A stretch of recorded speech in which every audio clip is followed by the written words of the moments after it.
denuncia que hay un espionaje y una estructura completa para poder entrar y bueno, se cuelga de esta opinión pública, ¿no? De este manejo de los medios. Correcto, bueno, había un comentario en las redes sociales que decía que si los de líderes estuvieran en el poder harían lo mismo, y esto al final es una práctica común dentro de cualquier sistema político. Por eso se encriptan conversaciones, por eso existe software para encriptar correo, por ejemplo, por eso se protegen las conversaciones telefónicas, por eso tenemos firewalls, por eso tenemos un montón de aplicaciones, un montón de instrumentos para precisamente protegernos de este tipo de espionaje.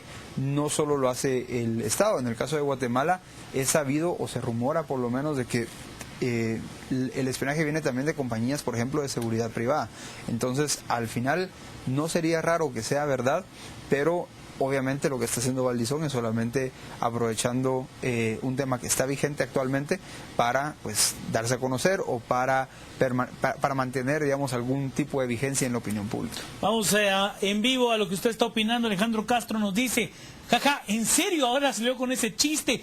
¿Qué les podrían espiar si no trabajan para nada? Mario Enríquez nos dice, con las acciones que ha tomado el líder, esto es un show más, no les crea otra cosa que llamar la atención. Man Pellecer nos da un término que es muy guatemalteco, orejas siempre han habido y se sabe que en estos medios pues no son confiables. Edgar Barrios nos dice, es una payasada, no sabe qué hacer para generar ruido, lo peor es que no despertemos y los vaticinios le dan como presidente. Gabriel Payeres nos dice, gobierno y oposición desviando la atención, será para aprobar los bonos. También hay eso, ¿no? Se genera tanta información en un país como este que también le da a uno suspicacia de por qué se llega a tener noticias como esta, Phil. Sí, generalmente vemos que se lanzan los famosos globitos de helio, que es para desviar la atención pública. Generalmente ocurren en periodos de gran tensión social en el que hay algún tema en el ambiente que esté siendo muy cuestionado de parte de la ciudadanía en contra del gobierno o de algún partido de oposición. Pero a mí lo que me gustaría un poco llamar a la reflexión, probablemente si cualquier otro político con un mayor nivel de credibilidad, con un mayor nivel de confianza entre la ciudadanía, hubiese hecho una denuncia como esta, probablemente la opinión de las redes sociales estaría orbitando más hacia la discusión de si es posible o no. Siquiera pensémoslo. Ajá, o pensémoslo de si no estemos regresando a prácticas del pasado, como decía Hugo y demás. Pero la reacción que estamos viendo es la reacción de una ciudadanía que ya no cree en Manuel Valdizón, su comportamiento histriónico, sus ofrecimientos de campaña, esa característica para siempre salir en momentos haciendo denuncias un tanto fantasiosas o parecía muy hollywoodescas. Eso, por lo menos a nivel metropolitano, está hundiendo la credibilidad del prepresidenciable. Lo que termina sucediendo es que temas como este no necesariamente son discutidos tan a profundidad y en algunos mercados electorales pues no necesariamente cuajan. A mí me gustaría mencionar un tema. Si se busca en internet el programa Memex, Memex es un software, un programa que lo que permite es unificar bases de datos. Permite crear registros inteligentes en función a bases de datos preexistentes. Memex no necesariamente se utiliza para interceptar llamadas telefónicas, para eso hay otro tipo de tecnología. Entonces, vemos que también, digamos que la denuncia no tiene un carácter tan exacto en cuanto a lo componente técnico, lo cual también contribuye a restar credibilidad a toda esta noticia. Como bien lo planteaba Philip, han habido momentos bastante hollywoodescos en cuanto a la carrera política de Manuel Valdizón. Cuando fue lo de la amenaza con sus padres, fue con un helicóptero y prácticamente lo sacó con un comando del Petén. En el caso de la bomba, era prácticamente una escena de una película de acción donde sacaban al precandidato de una manera bastante alebrestada. ¿Le resta credibilidad política este tipo de actitudes, Hugo? Bueno, obviamente le resta credibilidad, sobre todo cuando son denuncias, cuando al final no se concretan. Cuando son denuncias repetitivas, que al final no tienen un seguimiento adecuado o que no se llegan a presentar evidencias, pues obviamente le resta credibilidad. Pero esa no es la pregunta que debemos hacernos. La pregunta que debemos hacernos es si le reditúa electoralmente. Y al final resulta que Valdizón es un político hasta ahora electoralmente exitoso. Entonces, todo esto lo podemos entender en ese sentido. Al final no importa tanto lo que nosotros como personas, como profesionales, como personas con algo más de acceso a información pensemos, sino que qué es lo que está pasando al final.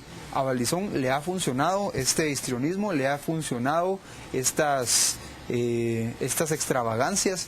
Entonces al final pues dudo que en los próximos años vayamos a ver que Valdizón lo deje de hacer, y dudo también que le esté afectando electoralmente. Vamos en vivo a ver qué es lo que nos plantean en las redes sociales respecto al tema de la denuncia planteada hoy por el secretario general del Partido Libertad Democrática Renovada, líder Manuel Valdizón. Celia Luna nos dice: ¿se sabe si el señor Valdizón presentó alguna prueba? Porque sin prueba no hay delito, ¿no? En realidad no presentó ninguna prueba más que pues su declaración. Pablo Recinos nos dice: si Valdizón se vuelve a tirar para presidente, votaré por él, porque es el único político que me hace reír. Bueno, es parte de lo que usted está opinando a través de las redes sociales. José Miguel nos dice: lo que tenemos acceso a las redes sociales seremos el 5% de los guatemaltecos, si le cree la gente. Eso es parte de lo que nos planteaba Hugo dentro de su alocución. También nos dice Jorge Villatoro: ya no sabe qué inventar para llamar la atención, es otro Maduro. Helen nos dice: obvio que es una posibilidad si él es el líder de la oposición. Me parece astuto de su parte denunciarlo. Renato nos dice: es cierto que es un aprovechamiento mediático de Valdizón, pero es una actividad muy típica de los gobiernos militares. Cerramos el análisis. Yo quería, no sé si ya salió un tuit que nos envía Sara Violeta Son, creo que por ahí aparecía, que ella se hacía una pregunta bastante interesante, y es si la Secretaría de Inteligencia Estratégica tiene capacidad para hacer algo de esa naturaleza. Recordemos que una de las críticas que se ha hecho al Sistema Nacional de Seguridad es que el Estado de Guatemala perdió toda la capacidad de generación de inteligencia. Algo que sí ocurrió, derivado de una nota que sale en un matutino hace un par de semanas. Varios expertos en tema de investigación e inteligencia concluyeron que los aparatos del Estado de Guatemala no tienen el expertise tecnológico para llevar a cabo operaciones de inteligencia, que es más fácil que sean actores paraestatales. Hugo mencionaba seguridad privada, en fin, hay una serie de actores que sí tienen más capacidad que el mismo Estado para generar inteligencia. Entonces, esa es una pregunta interesante.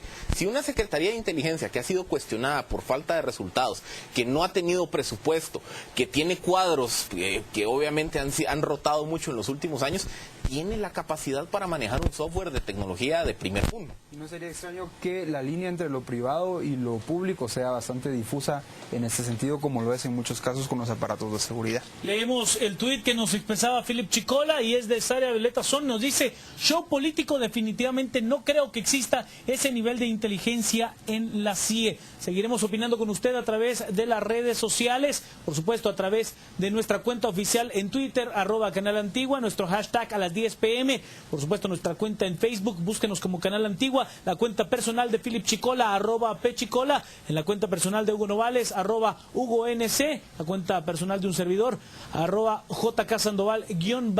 Antes de seguir con la discusión, la cual dejamos abierta para usted, más noticias.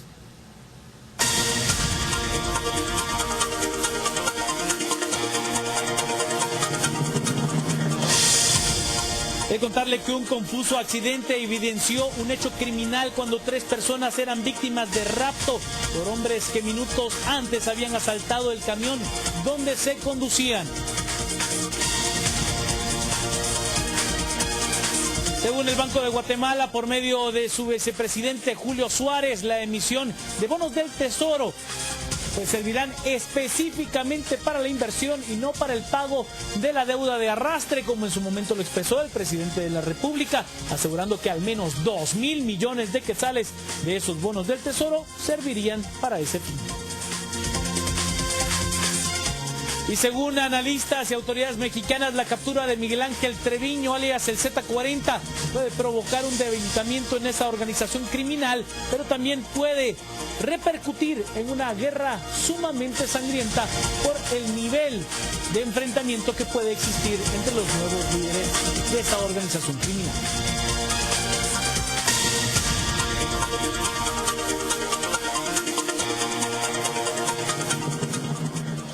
Momento de ir a la pausa, quédese con nosotros. Al regresar seguimos abriendo diferentes temas del acontecer nacional. Por supuesto, esperamos sus comentarios a nuestro hashtag a las 10 p.m. y a nuestra cuenta en Twitter @Canal Antigua.